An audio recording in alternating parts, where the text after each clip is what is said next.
the most ideal thing to do is to refer it to the people that are expertise in that field. Let's take our houses for instance. You're not an electrician, okay, but you are good at tailoring and you sew clothes for your family.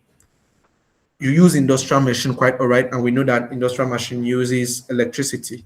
Now your electricity provider or system or cables breaks down. Because you're in that environment, are you going to go to fix the electricity? Perhaps you would not even know what a naked wire is. And so if you want to go and attend to such electrical faults, because you are not an expert in that field, you end up getting electrocuted. So you are doing damage to several things. You are no longer making the clothes for the people that needs those clothes. So they are left stranded and naked. And then you kill yourself. You get electrocuted. And then the electricity problems are not still solved. So as an individual, as an organization, create room for referral pathways where you can refer situations that are not directly linked to your thematic area or delivery.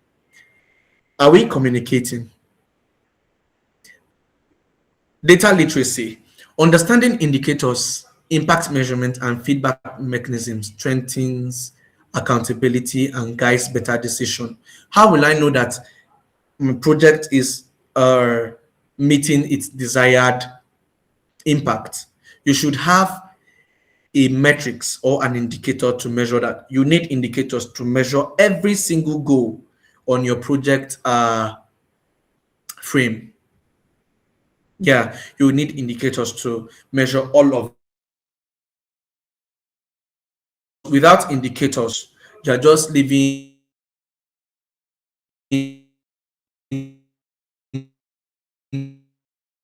hoping that any impact are sustained. Ethical leadership, especially in NGO spaces, integrity builds legitimacy. You need to be somebody of integrity.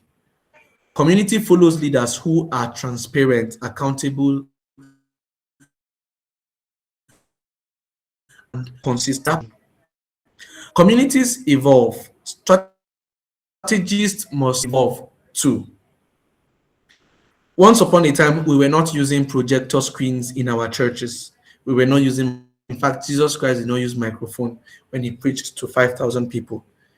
But let's be realistic. In the 21st century, can you talk to 5,000 people without a public address system? Perhaps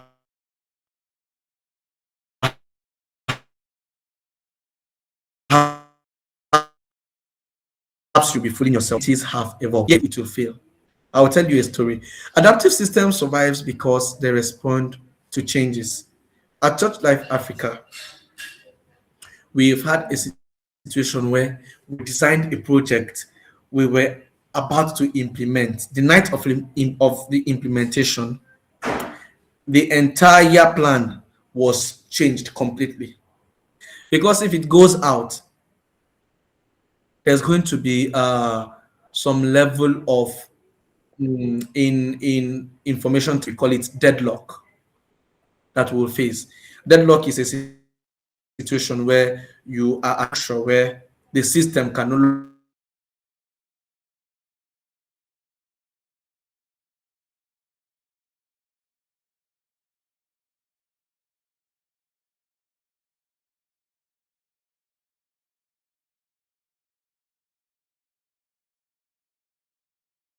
the entire plan and all the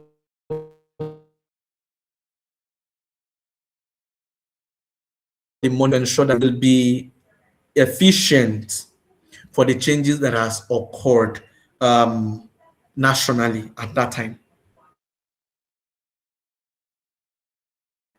Let's move on. Challenges we face in the course of our innovation. I promise you we are gradually coming to the end. I hope I'm not wasting your time. We are not. Thank you. Thank you. No, sir. Okay, just with real obstacles. Let us be realistic, okay? We face funding constraints. Emmanuel Atoku Foundation or as an individual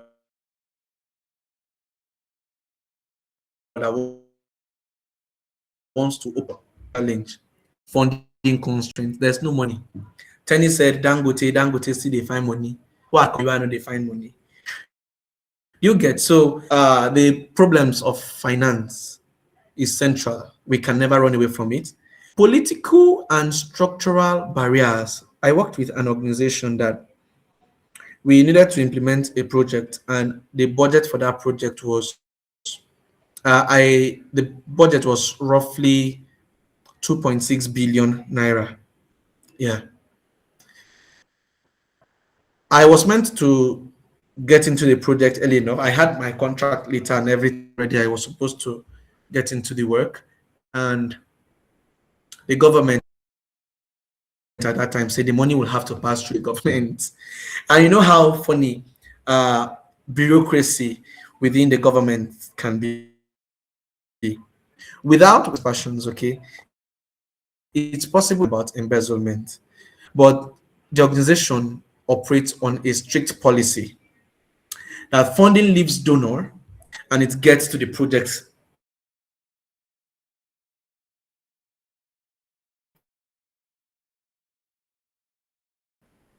implementation phase. Transparency that the funding partners have built over time that enables them to attract millions. As at 2020, they've had about 600, $700 million funding between the years of 2020 to 2026. Okay. Now, government is saying, no, you must do it this way. And they're saying, no, we cannot do it this way. The government is now saying, okay, how do we even know that you are real? If you don't want it to happen this way, you could be a scam. Okay, come to our head office. Now, this organization operates mostly remote. In fact, if you get to their head office, it will look like two or three people just to have conversations. Meanwhile, this is a credible organization pulling billions of naira into project all around the globe. And then the government gets there, they're not seeing sophisticated doors, they're not seeing plenty security guards, and they say, okay, for an organization that has this kind of money, why will you be doing like this? Okay, this is our policy. We are not an organization that enriches ourselves, all in the name of making impact. After a little back and forth, the government lifted the pause and the project continued. So yes, political and structural barriers are a big problem. You collect money from APC government, they decide to use you to campaign. If you do same from PDP or ADC, or as the case may be, they'll use it to campaign. Or the opposition parties will say, okay, we're no longer working with you because you are already aligned with somebody.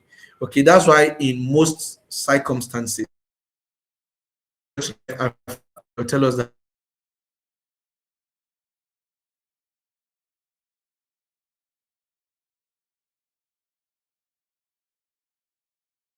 this organization, right? We tried not to be so liberal, and we try not to be so conservative, so that we are able to stay in a safe position. And of course, it's a faith-based organization, so our values are guided by the Catholic doctrinal teachings. Community resistance and skepticism.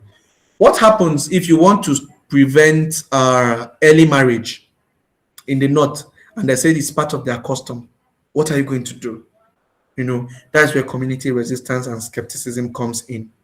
Those are real obstacles. Volunteer burnout and exhaustion. I don't think I need to explain that. We know what that is. Weak institutional memory when leaders change. Okay, when the people governing your business, governing your organization, that position, okay, what happens? Challenges doesn't mean impossibility. You will agree with me. They mean we must think deeper, design better, and lead responsibility. We cannot leave anything to fate or assumptions. Like we said earlier, I already reproved the context of assumptions completely. Transformation is slow work, but it is meaningful work. The best ideas often comes from communities themselves. Our job is to listen, facilitate, and support. Don't tell somebody what the person needs. Let the person tell you their needs. And please don't give assistance, build systems that will ensure sustainable change, cause transformation. Assistance can lead to transformation, okay? Uh, we are gradually moving towards the end of the presentation. Your call to action. If you are here today, young adult professional leaders or community members, start immediately. Shift from activity thinking to impact thinking. Don't think of the plenty projects you need to do. All right, don't just count activities, count outcomes. Ask what changed, who benefited, will this last? Develop one measurable skill, learn monitoring, evaluation, or data interpretation. These skills are multipliers that make you invaluable in any organization. What the presentation I'm giving this evening, right? You can see that it's not coming just like a PowerPoint presentation. It is because I've built skills this way, because I'm dealing with so many international bodies. I need to be upping my games consistently, okay, to build systems that can wow you, just like you're impressed right now. Perhaps you are, I don't know. Okay, you would need to keep yourself on a consistent growth pedestal where you can easily be considered as an invaluable personnel in any organization. That way, even if they're going to do downsizing, they not think about you. They've downsized in my former organization and they didn't touch me. In fact, when my manager was not around, they assume I'm the next manager. I report to big stakeholders, not within the country. Commit to ethical leadership. Communities lead leaders who listens, admit mistakes, and put community good above personal recognition. Be that leader. Ask yourself these few questions. Yeah. What system can I improve? Not what project can I start? Hello. What system can I improve? Not what project can I start, but what system can I strengthen? What gap can I close between intentions and impact, between plans and execution? What structure can I strengthen so it works without me eventually? So, what structure within the Accord Gerald Foundation can I strengthen so that even if I'm not there, it can still work? You don't need large organization to start. You need clarity, discipline, and integrity. Community transformation is not about being visible. Okay. It is about being effective. It is not about temporary applause. It's about lasting structures. When innovations meet integrity and system meet service, communities rise. The question is not whether transformation is possible. The question is whether we are willing to design transformation intentionally. Thank you, everyone, for your time. I remain yours truly, Atoku Emmanuel. Thank you, friends. Good evening.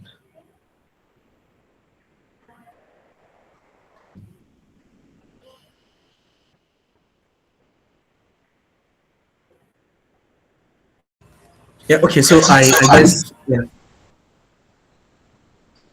the host, please.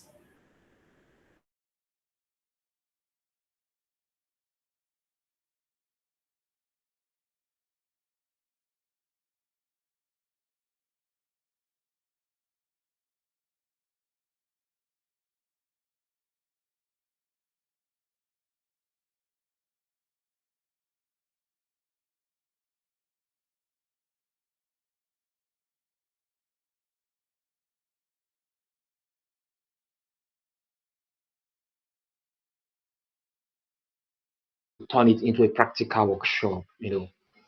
Uh, if you grant us that permission and time, you still have that time on your hands. Please, we'll do a Q&A section. We can actually turn it into quite a practical section. Just believe and hope that persons were operating in that. So we are very grateful to you. Thank you. I want to spare time for this Q&A section, so I will not be doing a summary of he has done already. We'll get to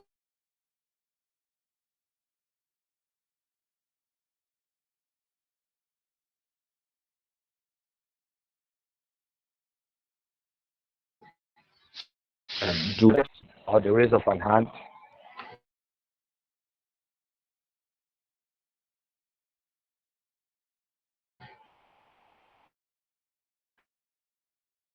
Happy.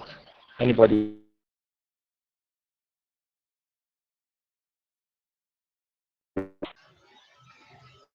I believe I'm heard. Anybody with a question?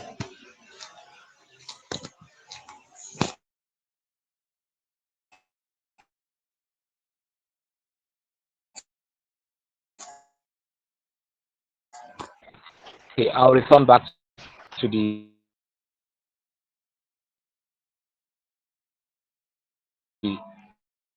speaker. I don't another at your presentation with us. Is there any like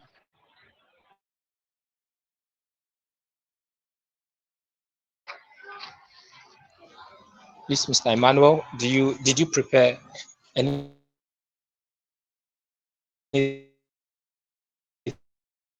question share with us?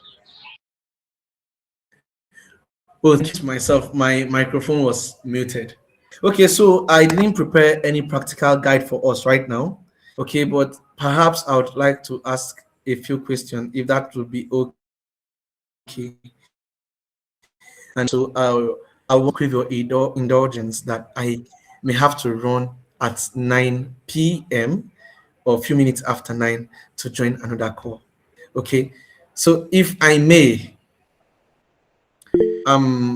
what is one thing that you think you have not done well previously? This for everybody with regards to project planning and implementation that you've learned differently or you've learned better approach to it. Is the question clear enough? What is one thing that perhaps you've not been doing well that this presentation has opened your eyes to Yeah, identify it? I think for me, I understood the question clearly. Yeah. So the question really is, what have you done, or what with regards to project planning and implementation, you think you didn't get rightly before now, before today's talk, and maybe so to say, this talk has exposed you to a better way of doing it or achieving it. That's the question. Yes. Thank you. Is the practical section, so everybody's just going to be part of it. So we're going in. It's going to be a roll call. As many that are online now. Please, we start with Deborah. Deborah, you're online. Top on my list.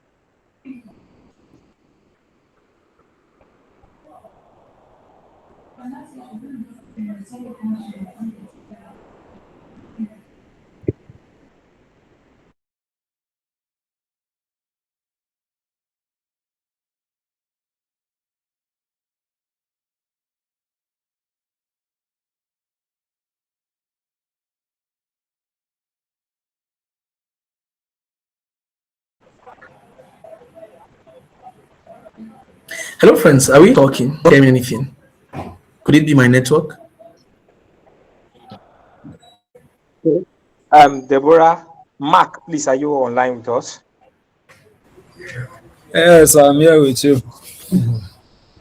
Okay. Well, talking about projects that I've not been getting right, well, I have a lot of experiences on that. Uh, Let me just use uh, where I'm working currently. I work with at the sales department. So I think what really made handling was lack of proper communication, because there was a period I was kind of not, my phone had issues, so I was completely off the off radar. I was not getting the direct information. So the person I was now working hand in hand with, what he was feeding me was different from what he was receiving from above. So me now, and the distance of the place is far. I couldn't really go there to get direct information. Oh, it got to a point that okay, this person talks a lot, so I was kind of getting all the information I need. So what I could get, I could easily pick a phone and call and say, okay, this is what I'm getting from the person. Or later I discovered that the information he was feeding me was different from what he was getting. He was feeding me the wrong information, and I was getting the wrong data. It caused a lot of problems, and at the end, it was resolved. Well, from the talks, from your presentation, I've already gotten a broader information because they said from the beginning part that empowerment is different from transformation. He gave an example of if you give somebody money, you have not transformed the person's life by just like maybe a little empowerment, because to me giving somebody money might not really be that much of an empowerment, because if the person can embezzle the money, that is just a little empowerment. But transformation is when the community start feeling impact, and we can't talk of transformation without community. So I'm already having a broader view of how to go ahead, especially concerning the Radako Foundation. So I thank you a lot for that. Thank you, Mr. Emmanuel, once again. I don't know if I answered the question, but that is just my Thank you. own point. Yeah. Thank you for sharing that wonderful light. Thank you, Mr. Mark. Yes, whatever you answer, it's supposed to be personal. So only you have the scorecard. I don't know if Eberechi, if you have something you would love to say, though may not be with regards to Geradako Foundation in this case. And by the way, Miss Eberechi Joy was our speaker yesterday, and she has been following us since we started. I think she just wanted to listen to everybody. Thank you, ma, for keeping tab with us. God bless you, ma. Thank you. Thank you, ma. Thank you so much. I would love to. Can I get a rephrase of the question that Emmanuel asked, please? The question is, what have you done differently before? That's before this presentation. That now you've realized probably that was not the right way. Could be any project in All your right. hands before.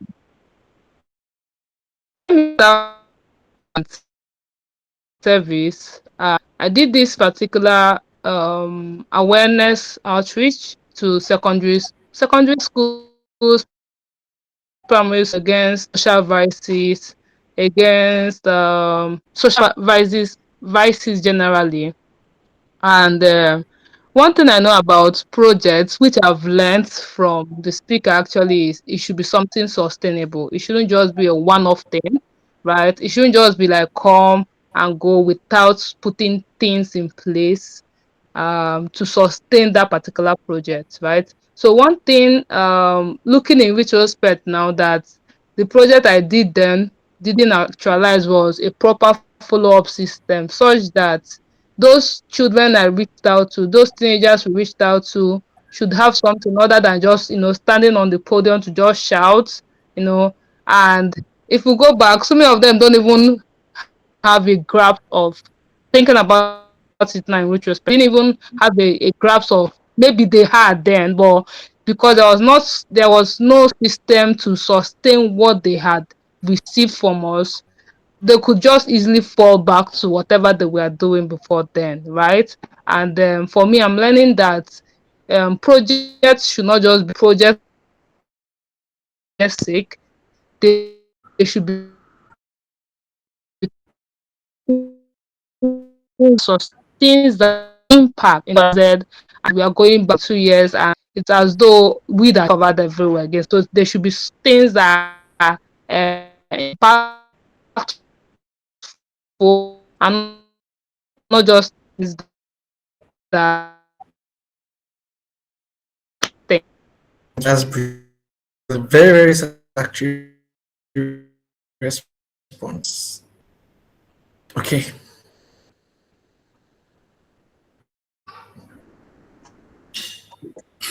Anyway, Mr. Speaker Emmanuel, I know you still have 5 minutes, and I beg that I would take another 2 minutes out of your time. And then maybe if you leave us, we'll continue on. We'll help ourselves in your absence. Okay, so I will speak for the General Alcohol Foundation for the sake of every audience. One of the challenges that we had, maybe we knew it, but on a general sense, was actually building the system. And that is part of why our team for the year 2026 is building systems that outlive us.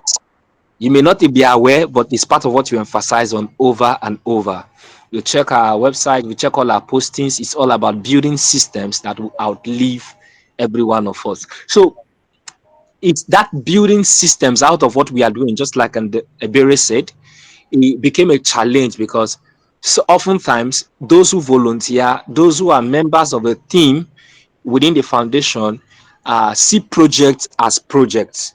So when you are struggling to build a system, somebody just deliberately in the middle of the line just cut off, and finding a replacement, finding a way of filling that gap becomes so difficult. The whole thing becomes hectic, and sometimes there are even things that we started and we had to abandon that system because, like you said, you look at the thing and you ask certain questions. What if funding stops? Or what if can you hold on? God's grace and mercy, yesterday we met with a venture, an agro venture, that's quite doing well. We met with one of the CEOs, I think the co-founder of that venture. And one of the arguments we had in that conversation, I was there with Mr. Mark yesterday. One of the arguments we had in that conversation was, how do we sustain some of the things we are putting forward? How do we sustain them? And then he was trying to question why we had to abandon or change certain projects in the past. And I just kept on telling him, the organization is self-sponsored at the time, and we keep on looking. When we try out one or two things, we continue to look at how does this system hold itself in place. Though the conversation with that co-founder was insightful and fruitful, because we also learned about building systems. One of the advice to us was we should sit back and look for a particular thing until we find that one thing that can stand. Then we should project that one thing over and over until it is developed into full maturity. So I believe that what we have learned today in the General Alcohol Foundation will also be applied within the General Alcohol Foundation, because what the co-founder of that agro venture had told us yesterday is already in the pipeline for every one of us. So let me just say that we had already scheduled a training section, according to him, a 6 month training section for members of the team on Instagram learning. So by the grace of God, we'll finish up that arrangement and we'll continue from where you have started already with Abdul Wasiu. Abdul Wasiu is his name. So we'll continue with him there. Thank you very much for showing up again. And I believe you might want to leave us now with your last words, if I thought you have. Please, can we celebrate him while he can still see us, just in case he might not have those last words? Okay, so friends, just three things I will tell you, okay? Just like you are doing already. Intentionally plan the sustainability of your project. Your plans are still bound to fail. So plan for situations where your sustainability plan fails. Number two, clearly draw the measurement and evaluation metrics. For instance, what do you call success for a project? What are the things you are going to see before you call this project success? And like I said, assistance is not transformation. For transformation to happen, there must be behavioral changes. And then lastly, build referral pathways that would tackle challenges that are not within your organization's implementation niche. That way, those organizations perhaps will be there when you are no longer there. They'll be able to hold the torch or fan the flames that you've already lit up.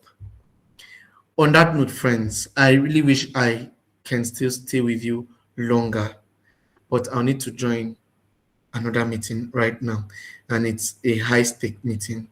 Okay, I love you. I love Gerald Ako Foundation. I love what you're doing, and thank you so much. If there's any time you need me to do anything, I'm just a call away.